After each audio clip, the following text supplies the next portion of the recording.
Okay, recording should be on.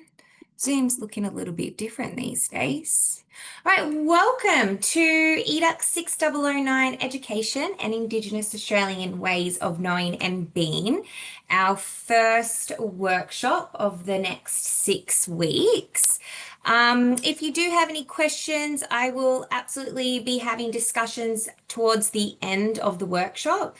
I like to give you all information of what's happening, what the assignments are about, and I am very aware about information overload. So making sure that we do have enough time to process what I'm talking about, any questions to clarify, and then give you some time because I know what it's like. It's information overload can be a lot, especially for an afternoon/evening class, depending where you are coming in from.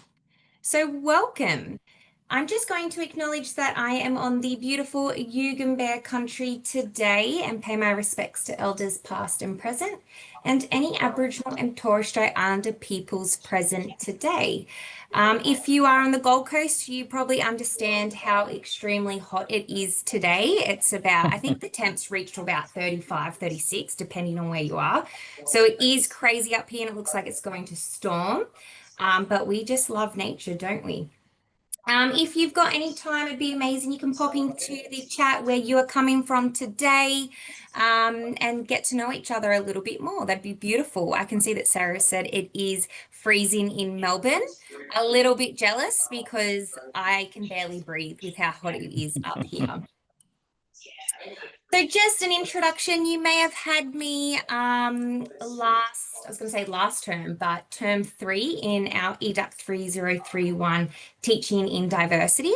If I have not seen you before, welcome. I'm really excited to share these next 6 weeks with you. So I am Madison Rupka. I am the unit assessor.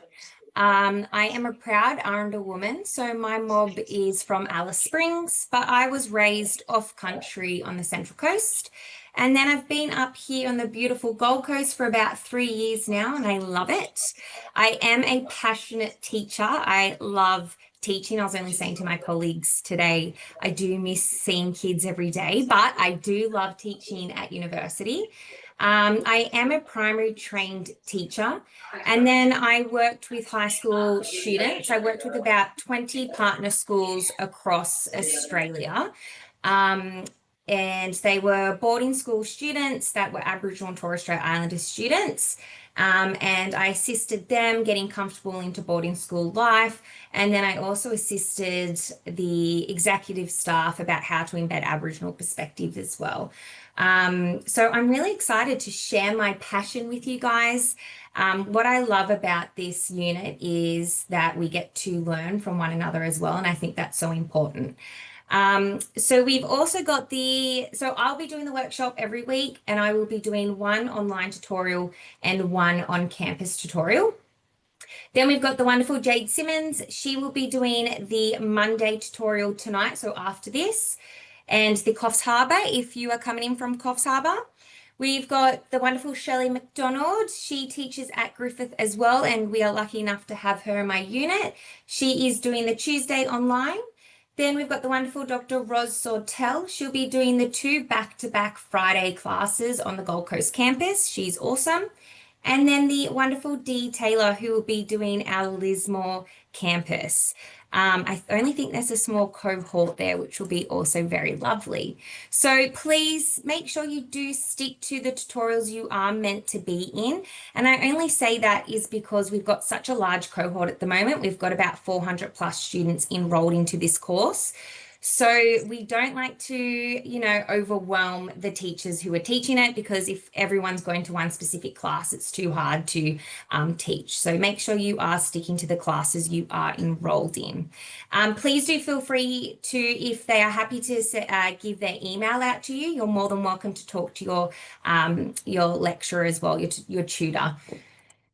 So the workshop overview, so a little bit about the unit today and learning in the unit, but basically I'm going to just speak about the assessments. I know it can be quite overwhelming. You had preview week and then orientation week, so it kind of feels like maybe you're in week 3, but it's only week 1. So some people are very eager to get started. So I'm all about giving you as much information, as much examples, and letting you know what we are looking for and how to break this assignment down.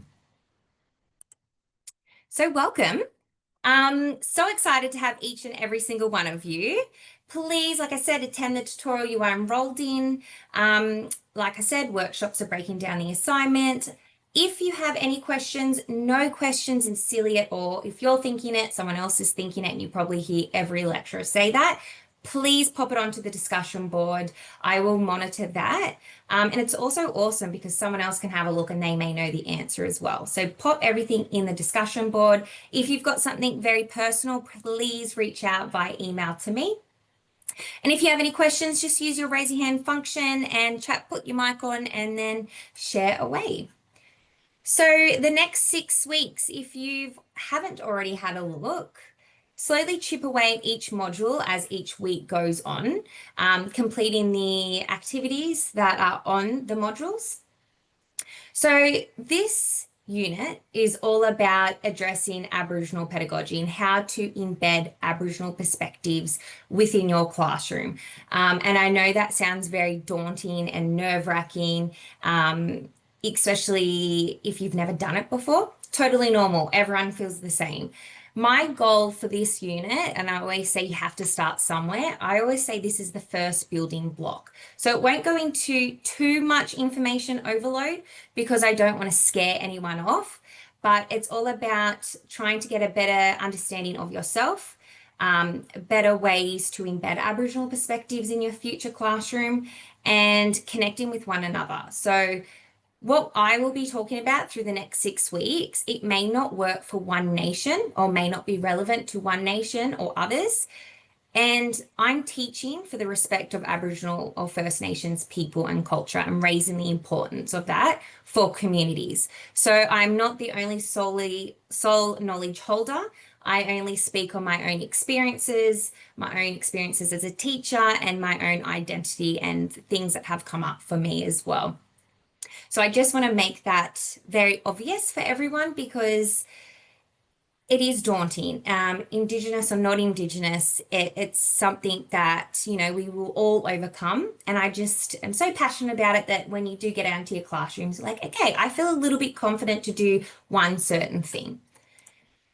Has anyone seen these Guinea Elders principles before? Maybe if you've done a Guinea unit. So I always say, have a look at this. If you have not looked at the Guinea website, that is our cultural centre within Southern Cross University. So Guinea has all of their Indigenous units, so it's separate to the Faculty of Education, but they have elders within Guinea and they came together and wrote these beautiful principles about Indigenous culture. I think it's really important that you have a look at it. But one thing that I will highlight with you is this bottom bit, the respectful terminology and language. So if in doubt, always capitalize in your writing. So making sure you're using that capital A in Aboriginal people, the capital I in Indigenous Australian peoples. But like it says, if in doubt, just always capitalize. Having a look at that, add in the plural S. So making sure if it's peoples, you're talking about more than one person. My marking team are very much all over this. So when they do read your work, they will be zoning into making sure that you are using respectful terminology. But do have a look at this in your spare time, just to wrap your head around how to write respectfully. So I'm going to jump straight into assignment 1. How I'm sure people have started to look at it. Maybe some people are feeling a little bit overwhelmed, or you're already teaching at the moment and you already know what to do, which would be amazing. So assignment 1 is a critical review of resources. It is due Monday, week 4 at 11:59 p.m. This task is 50%, so you've got 2 assignments, 50% each. This length is 1,500 words or equivalent. I have popped Gen AI is used for editing only. So make sure that when you are submitting your assignment, you are attaching a cover sheet towards your assignment. This is mandatory because it shows that you acknowledge if you've used Gen AI and you tick a box, but I'll go through that later on if you haven't already done it.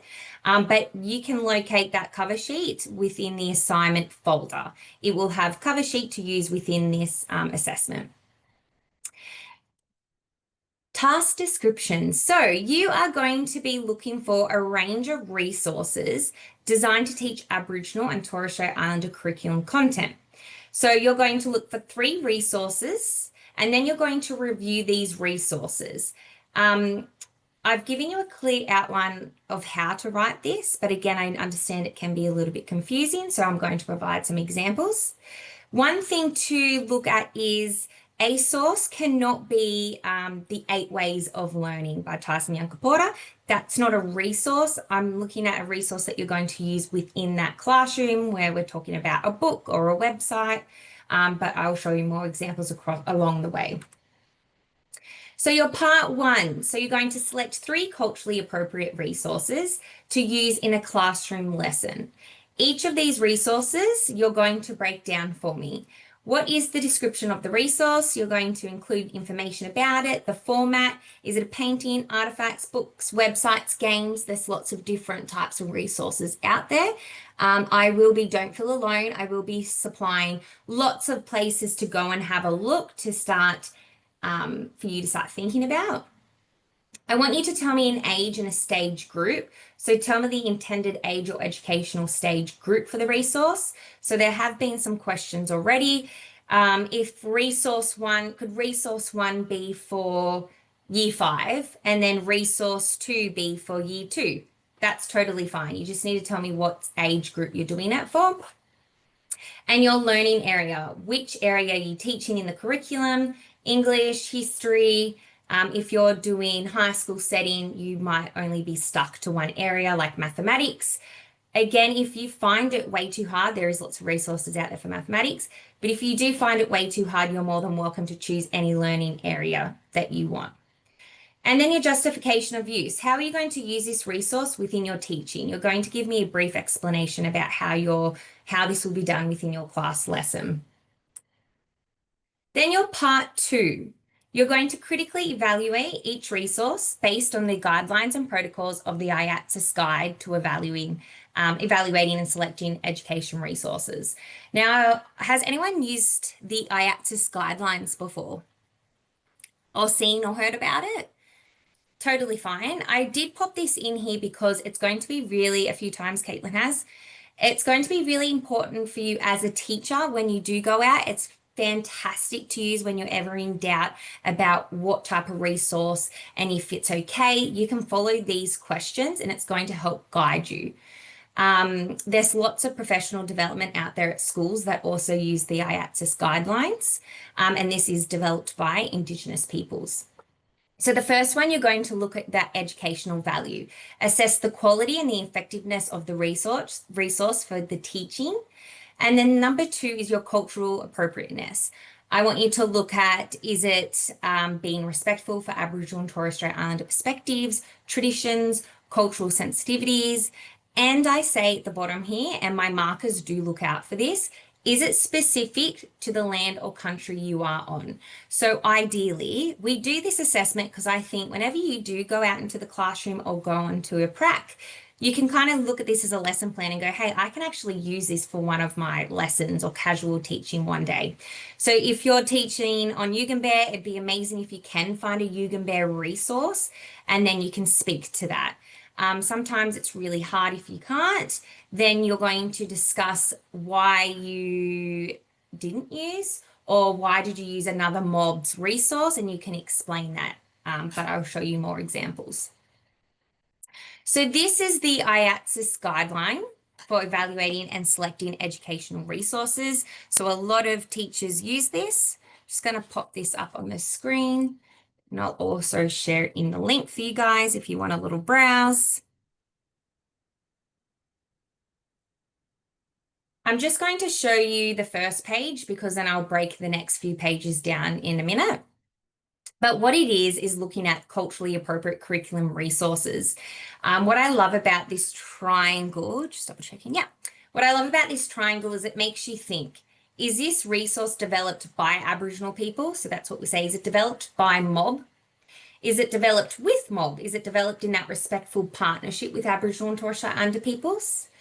Is it developed for mob? So we're looking at, is it developed on behalf of an Aboriginal and Torres Strait Islander person? Is it developed about mob? So no Aboriginal and Torres Strait Islander input supports no partnership.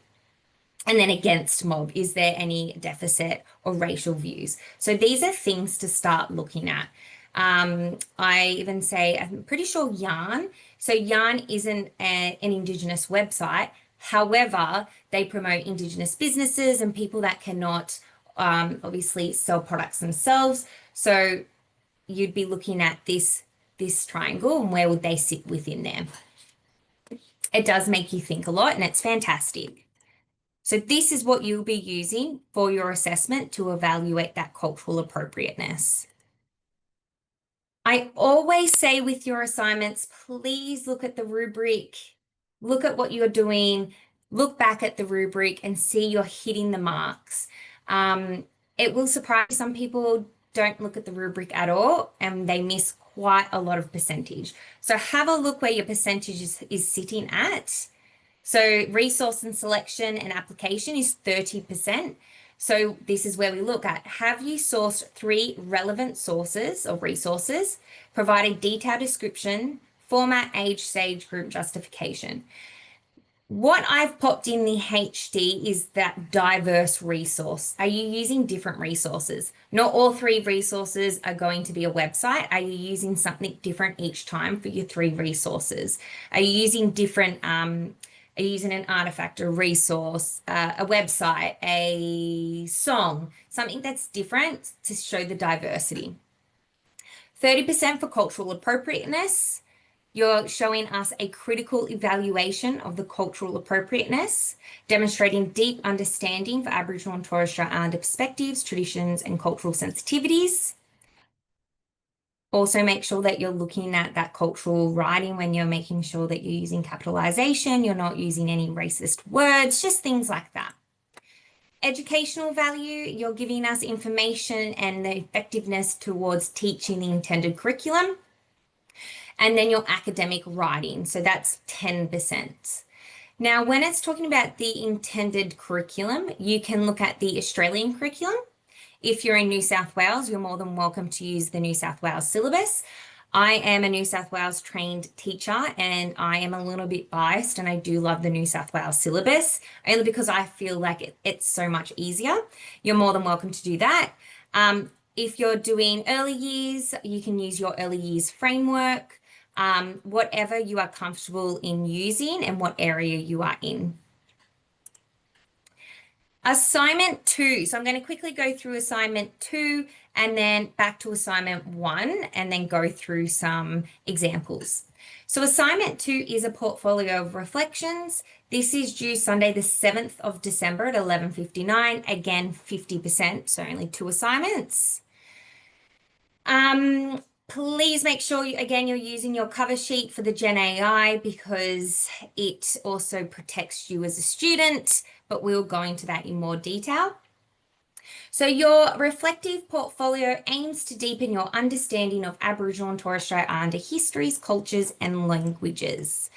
So this task is 3 questions, and you're going to write 3 500-word reflections based on this. Now, I've done the dot points underneath to kind of guide you of how you may want to write it. So the first one, how has your understanding of Aboriginal and Torres Strait Islander histories, cultures, and languages evolved throughout this unit? So this is a time that you are really reflecting on where you began and where you're finishing, or what's been influential to you, or what has evolved you as a teacher. So reflect on that initial knowledge and perspectives, discuss on specific activities and readings throughout this unit. So make sure you are doing those modules and you are looking at readings. I will have a guest speaker in the next few weeks as well that may also assist in that understanding. Consider how this new knowledge and influences your approach to teaching and interacting with Aboriginal and Torres Strait Islander students. Can be either now or in your future classrooms, especially if you are casually teaching. Number two, what are the key elements of successful community engagement with Aboriginal and Torres Strait Islander communities, and how can you implement these in your teaching? So you're looking at the role of building relationships with community in the context of your own local country and community. So again, you're looking around what type of community members or local communities around you that you can tap into, and you can identify them in your writing. I think that's so important to do. Identify strategies about how to engage community. Again, please don't feel overwhelmed looking at this, because each week I will be breaking this down in so much information that you're probably going to say, okay, that's too much. I need to start writing. So don't feel scared. And the last one, how can educators foster a sense of belonging and identity for Aboriginal and Torres Strait Islander students in the classroom? Again, in the next, like the last half of the unit, I will be showing examples. So please do not feel worried at all. Again, broken this down for your instructions, reflect on those questions, support your reflections with 3 to 6 scholarly literature or references for each question. So making sure that you are using, you could use Google Scholar, or you can use Southern Cross University Library. You're using academic literature to back up what you're writing. 500 words, and please, for both assignments, it is APA 7th referencing style. So that's really important. You're using APA 7th because you will be marked down if you're not referencing correctly. Again, please make sure you are looking at the rubric. This is what our markers look at to mark. Each criteria is based on each question. But again, we'll go in this in more detail when it's coming closer. So our resources. So like I said, the point of the IATSIS guide is there to assist educators, all educators, doesn't matter where you come from, to critically self-reflect on your position and integrity about how to embed Aboriginal perspectives. This is there to support you. There's so many things out there now that are there to support you, so don't be afraid to use it. I always say, if it's out there, especially for teachers, have a chat to people and give it a go. So the IATSIS framework revolves around 3 of these: participation, positioning, and production. So that's on that link again. So you're looking at, when you're picking up a resource, looking at that participation. Aboriginal and Torres Strait Islander people's participation, the development of the content, whereabouts were they when it was for mob, with mob, by mob. Positioning, how are they positioned throughout the resource? So it is, if you are going to use a video, make sure you do watch that video to make sure it is respectful. You're not just picking one without watching it. And then production. So you will not really be looking at production unless you are creating and developing an education resource. However, for this assignment, you're not developing a resource. You're just using what already exists. So from those 3 circles, these are the questions that you will be looking at for your assignment to make you think. Cultural evaluation. Is my, say we've picked a book, is my book following these questions? Who is the author? Is the author an Aboriginal Torres Strait Islander person? If not, who wrote the resource, or what's the relationship to the subject? Does the resource acknowledge Aboriginal and Torres Strait Islander participation? Has the material been endorsed by local, regional, state, or territory Aboriginal education consultative groups? So if you are in New South Wales, you may be familiar with the term the AECG. So that is in a consultative group of Aboriginal education. If you are in New South Wales, I highly recommend for you to sign up. It is for free. And you go and you listen, you get support from them. They have a meeting and set agenda. Unfortunately, Queensland does not have something like this, which is really disappointing. Wish there was something like that out there to support teachers as much as New South Wales does. If you are on the border, go reach out and have a chat. Having a look at, is the material acceptable to the people that it's written about? Positioning of Aboriginal people within this resource. Is it stereotyping? Is the content accurate and truthful? Does the material use terminology that will likely offend Aboriginal and Torres Strait Islander people? So there's lots of different questions. Again, you won't be really looking at that production side, but these first set of questions on the first page is what you'll really be looking at to understand your resource. And I know some people may look at this and go, oh, this is so easy. But once you start picking up a resource and reflecting and getting to know more information about it, it does get a little bit tricky and you start to overthink it. So I did pop in a little example here. If I was teaching a year 3 class, I would grab a book called Why I Love Australia by Bronwyn Bancroft. Has anyone used this book before? It is so beautiful.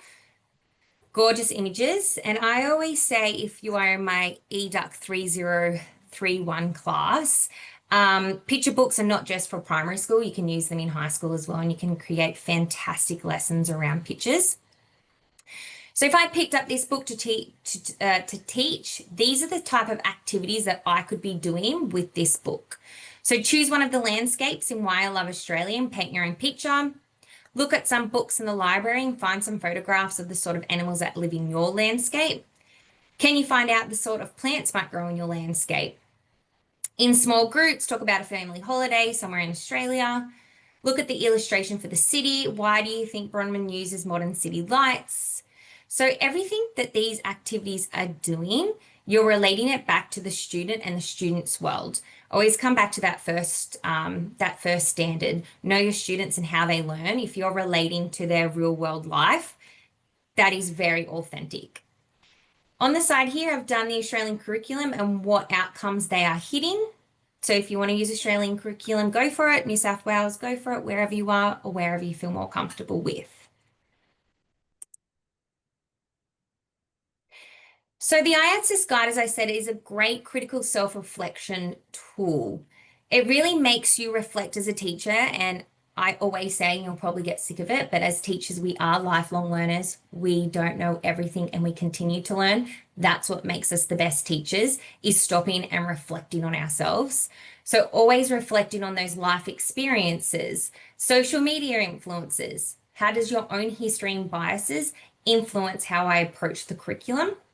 And where do I stand in relation to resources and the ideas explored in it? These are really important things to think of when you start to reflect on yourself, because as we know, we all have implicit biases without even knowing. So this is the first example. Now, I'm going to start off with, you may feel overwhelmed with the different examples I'm about to show you. However, you can lay this out however you want. So you're going to see that other people have laid these out in different ways. It's completely up to you. So usually you will have your resource number 1. They have done their reference for their resource and then they're going to speak about it. Other people may have subheadings. It is completely up to you as long as you're hitting each criteria, because that's what we are looking for. So this first one is Welcome to Country. This resource is an authentic picture book suitable for early stage 1 and stage 2 classrooms. Straight away for me, if I was marking this, I love it. They're hitting the question straight away. It's easy to identify. They're starting to tell me what it is. It's a picture book, done, great. What year? Early stage 1 and 2 classrooms, great. So it's giving me the information straight away. They're going to be exploring about the Welcome to Country ceremony. They're giving me information about who illustrated and wrote the book. I would use this text as a resource in a multidisciplinary unit supporting the KLA of English, HSIE and Science.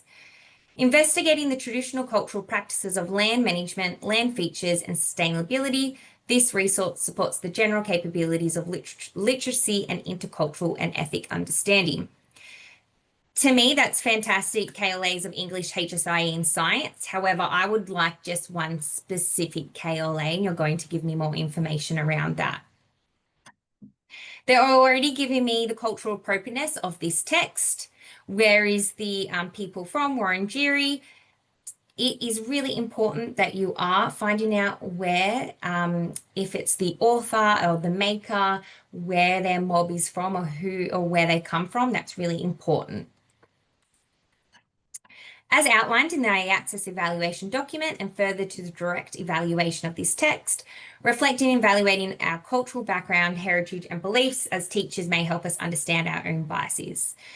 Through exploring knowledge of First Nations and culture with culturally significant rituals such as Welcome to Country and how that aligns with our core beliefs as educators, it becomes evident when teachers must engage in professional growth. They're giving us a little bit of information about them as a teacher and why they're doing more of a reflection. Evaluation of this resource through the IATSIS and Curriculum Corporation identifies a potential limitation of this text. The dialect of the Wurundjeri language group communicated through this text is accurate for the language group only. Now, what I like about that certain part is they're understanding that there may be limitations. So you may find a resource and it can be amazing, but you may also find that there's limitations within that. Write about it. I think that's awesome because you're really looking at it through a different type of lens. So again, your limitation may be you've used a resource that is for dark and young country on the Central Coast, but you're teaching on Yugambeh. That's going to be a limitation. You're going to explain why is that a limitation. It's a different group. You're going to speak about that. Again, they did go into detail about why this could be a limitation, a potential limitation. This is example number 2. Again, it looks completely different, laid out in a different style. Don't feel overwhelmed. Go with whatever you feel comfortable in the style. Resource number 3, they've given me their reference, which is a YouTube video. The third resource to be analysed is a video titled Remembering Mabo by Aboriginal artist Jake, published at the Australian National Maritime Museum. The video is a visual animated representation of the court cases of Eddie Mabo, so they're giving us a bit of background. This resource is a visual representation of the length of the Mabo case. It addresses learning outcomes in the Stage 6 legal studies syllabus, and then they give us information connecting it to the syllabus. Again, these students stuck to legal studies for all 3 because that's what they were going to be as a teacher, a legal study teacher. I also had another amazing one, a woman doing textiles, and she came up with some awesome resources that she'd found. So talking about, again, into more detail about terra nullius in the Mabo case, the resource details the diversity of Indigenous languages and cultures. It's important that you are talking about how Indigenous languages and Indigenous peoples and the land that we are on, there is so much diversity. But again, we will break this down over the next 6 weeks. The video is balanced in its inclusion of Torres Strait Islander people. Then it goes down the bottom. The few limitations on the educational value of this resource includes the potential oversimplification of the history portrayed in the video and the lack of local context. So it's great as a teacher, you're already thinking about how can I link it to my local context, looking at a different lens. However, these limitations may be effectively addressed with some planning and teaching strategies, which is awesome. Would be cool to talk about maybe what type of strategies you would use. If this video is used in engaging introduction to a unit of study on the Mabo native title and not as the only learning that students complete on this topic, these issues could be addressed. Again, when you are looking at resources, make sure that you're using suitable resources and for age appropriate. You wouldn't be doing your Mabo case on a Year 1 class. So just making sure it is appropriate. Example number 3, again, different layout. Part 1, resource selection and application. So this person has done subheadings. Depends however your brain works. You may like to do subheadings to make sure you are ticking everything off, or maybe you're a bit of an essay writer, however you like to write it. Resource description. This story follows a young Indigenous boy who saves up for a vibrant pair of football boots. While the boots bring him joy and empowerment, his grandfather teaches him. Small, brief introduction about this resource. Easy and clear learning area, humanities. They've popped the ACARA syllabus links of what they would be hitting. There is 2 there. General capability, they've said it's also including that intercultural understanding, and they've even included the sub-element as well. Justification of use, how are they going to use it within their classroom? In my future Year 5 classroom, it's a powerful resource to explore themes of identity, resilience, and self-worth. Story illustrates the importance of hard work and navigating a complex social experiences. Talks about what experiences this boy goes through within the book. The book supports cognitive development by encouraging questioning, connecting, making, and metacognitive thinking. Again, I always say make sure you relate it to your students' world. That's how it becomes very authentic. The Deadly Boots offers meaningful opportunities to incorporate Aboriginal people's perspectives respectfully.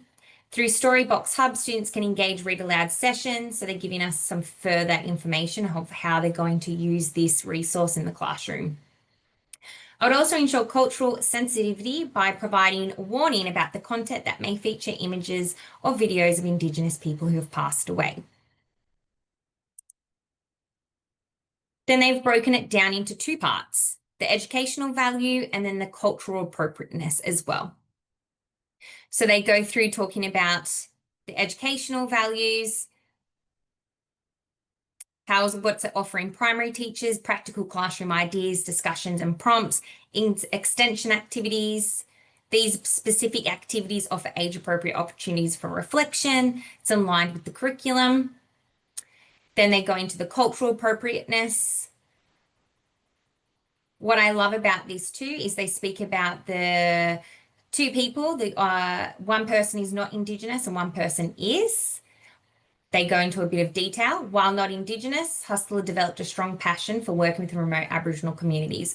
So they've gone that one step further using that IACSIS guideline and researched their authors and their connection to community. And that is so powerful.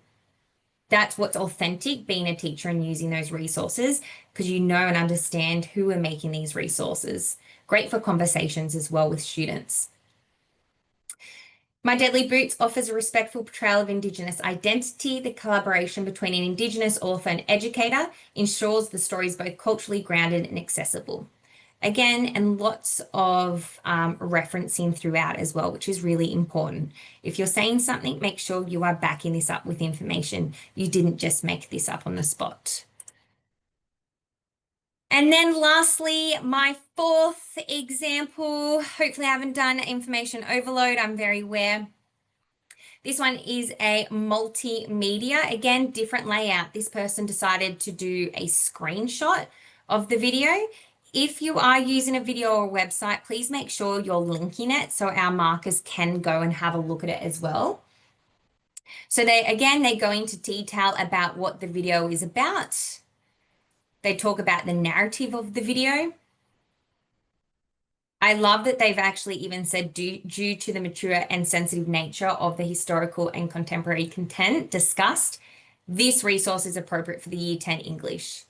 So I think that's also amazing that they're highlighting that. They've given me their two links to the curriculum and where they would teach that. And then they start to unpack how the lesson begins. They're going to view the film. Students then break into groups and analyze the historical and cultural themes, having prompting questions, talking about intergenerational trauma, native title. Students then write a short reflective piece. Then the lesson concludes by discussing personal narratives. Again, you're linking it straight back to that student's world, which is so important. This is the evaluation using the IACSIS. This may look overwhelming to you. If it is, don't have to do it this way at all. So they've broken down looking at evaluating the video itself. A bit of dot points here. Looking at how this is or where it's set, the local context. Looking at the narrative, talking about the complexity. Students are taken through time to hear of the diverse paths of Aboriginal experiences. This resource also promotes visibility for Aboriginal students. This resource actively recognises ongoing Aboriginal rights. And then down the bottom, obviously haven't given all of the full examples, but I've taken snippets of it. As you can see, this person started to break down the IACSIS guideline by using participation as a subheading and then talking about the participation. So again, it is completely up to you of how you would like to express that. but they talk about who participated in the resource, how is it meeting the standards or higher standards of Aboriginal participation, looking about at those questions again that the IHSS guidelines offers. Then they have the next one in another bullet point giving more information. But again, as you can see, they are all in different styles.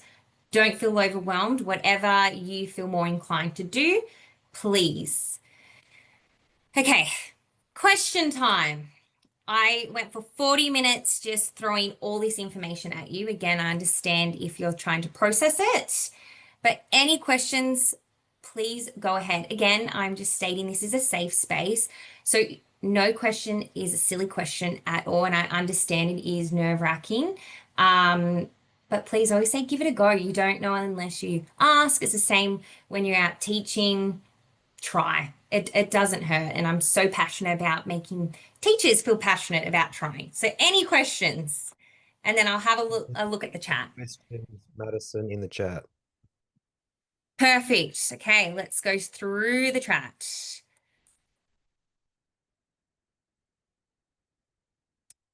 Lots of questions through the chat. Okay.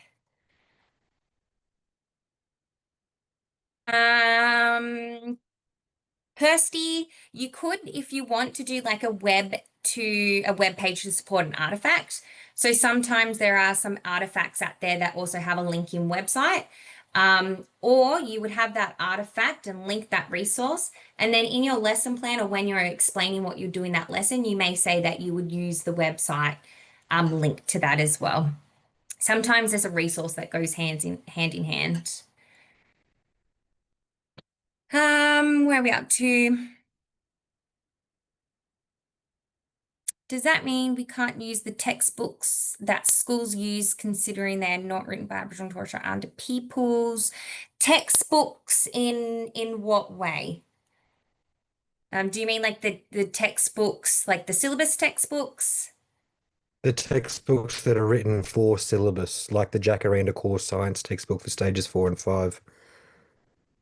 Right. So a lot of, at the moment, NESA, they've got an Indigenous working group. So they do have advice what's happening within the NESA curriculum. So I'm just referring to more of if there is a non-Indigenous man in community making boomerangs that has no connection to country, more in that essence and making sure it is culturally appropriate. So everything that is coming through to curriculum ways, there is a big working group within ACARA of Indigenous people that are doing a lot of work behind the scenes to make a bit of a change as well.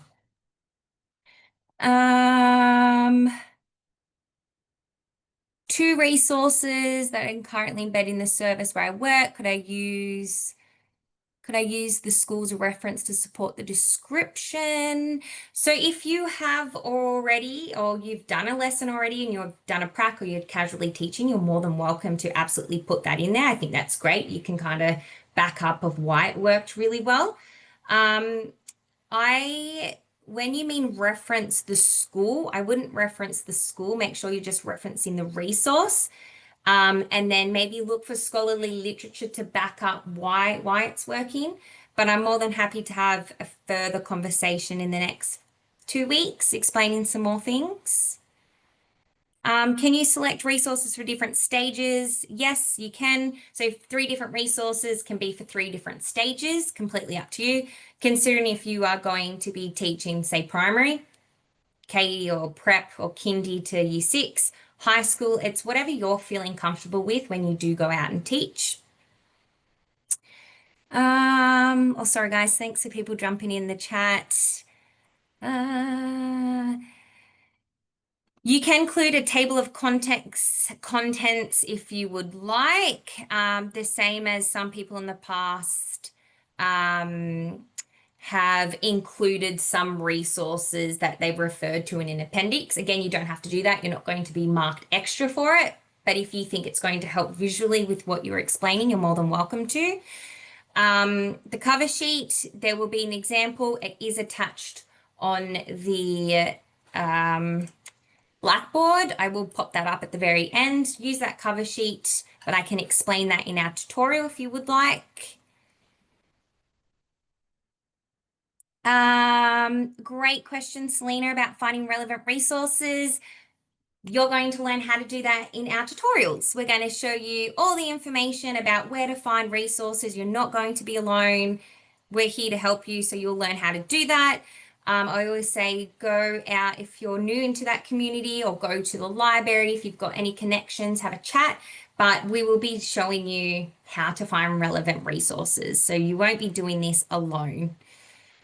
There's a few other chats. That is a great question, Jordan. Using a potential resource that misrepresents Aboriginal people as a tool to highlight the problematic nature of misrepresentation. I do like that. I want to say more stick to something a little bit more positive. Um, Only because we try and look at this assignment as if you're going to take this out and then you're going to use it. You could touch on that more within your reflecting writing and assignment too, about looking at those types of things and addressing those questions. But that is a really great question. Oh no, did I lose anything? Sorry guys, thanks for being so patient. Oh yep, someone's having the cover sheet. Maybe I'm up to date. Cora, you've got a question. Thanks for being so patient. That's okay. I was just wondering, because my key learning area I'd like to do is the one I'll be teaching in, which is science. Yep. So is it okay if the resource, you can use it to compare and contrast with scientific knowledge? So there's one about how traditional Aboriginal Canberra people would predict the weather and how they respond to it. And then looking at it from more of the clinical science and having a compare and contrast? Or does the resource itself have to hit the ACARA outcomes? I would be saying ACARA outcomes. Okay. I love where you're going to with that. I'd only be carefully. I do love the idea of comparing through a clinical way. However, we try and say, in this world of westernized and Indigenous knowledges kind of go hand in hand, and we don't say one's better than the other. So even if you just did a lesson on Indigenous sciences, I think in this tutorial, the next tutorial, I showed that snippet of the different weather systems that you can talk about within Indigenous ways and looking at it that way as well. But hopefully I've answered your question. Yeah, no worries. Thank you. Awesome. PowerPoints are uploaded every Monday night after the workshop for you guys. Any other questions? Because I am very much aware around, again, information overload and starting small, because it's about what you're going to retain the most, I think is really important, especially if you've got a tutorial after this, another 2 hours.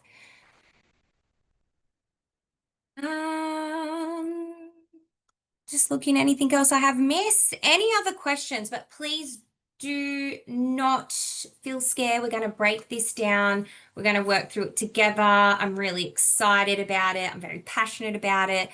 If you've got lots of experience too, I love calling on you guys and speaking about what you know. I've already had a few people email me about how passionate they are, and that makes me super excited as well. Hopefully you are looking at that reading list. I know it's only small, but it's great to start wrapping your head around it. Also excited for some great conversations in our tutorials. I think that's where we have our best time.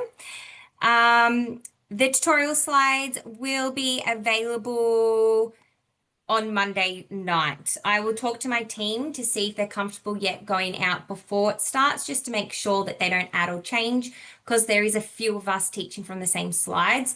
But if not, I can't do it beforehand. I will absolutely get them out as soon as our workshops are all done and dusted. If not, I'll try and get it out beforehand. If not, I'm going to leave it there. Thank you so much, everyone. Oh, we've got a question. Please correct me if I've pronounced your name wrong. Mudasa. That's correct. How can I help you? Yeah, Milton, I was just looking at this assessment one, and you already have explained. And this consists of two parts, part 1 and part 2.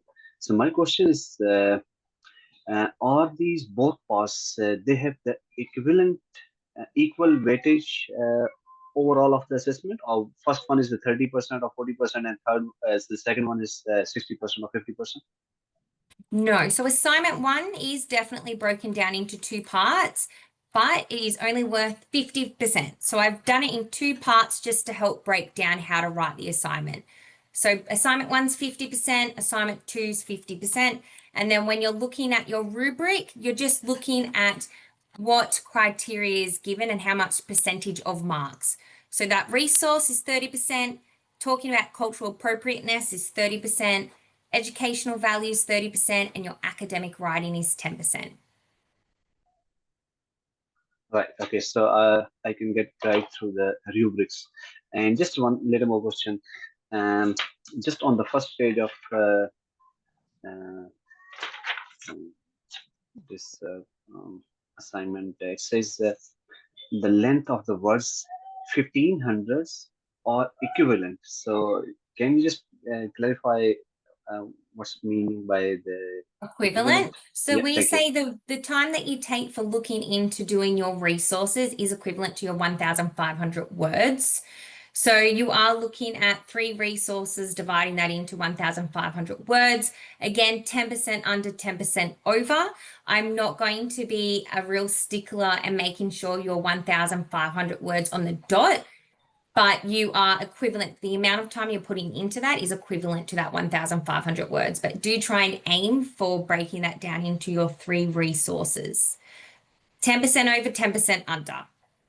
Okay, that made me crystal clear. Thank you so much for this. Thank you. You are welcome. Helen.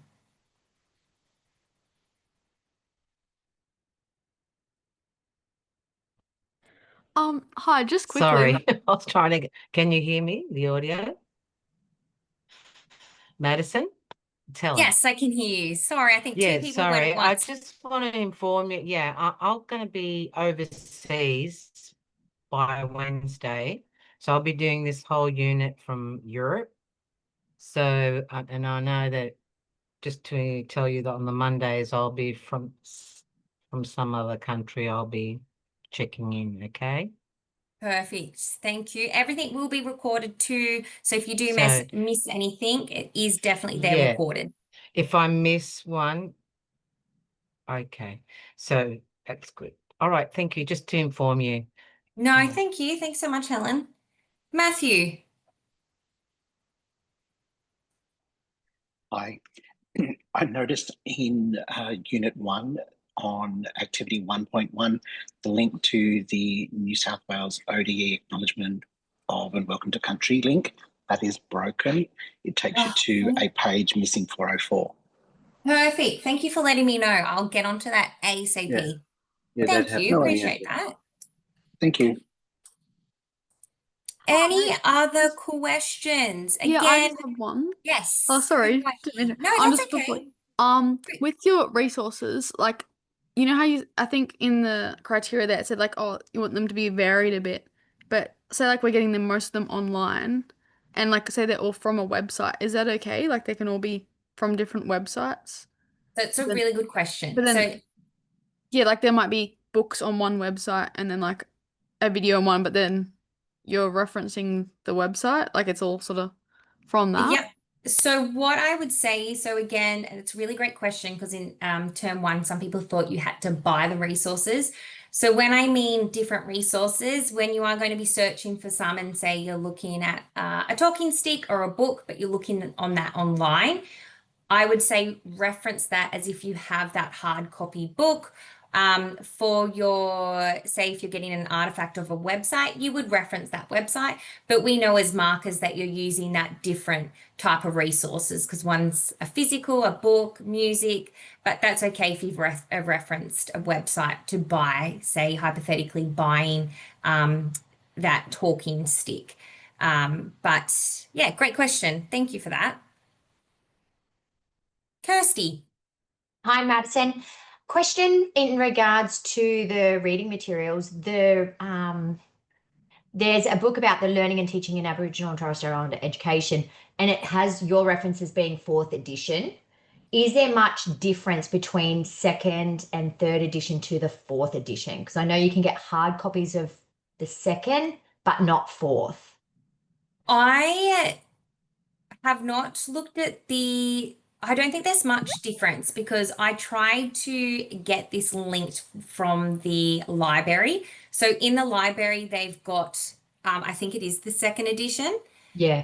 And then they could only link me a certain amount from the online, if that makes sense. Yeah, you can only use so many chapters or so many Yes. pages. Yeah. Yes. That's why I was like, I like to do that so I can get a bit more context, but if there's Yes. No, much variance between. no. And I do definitely recommend.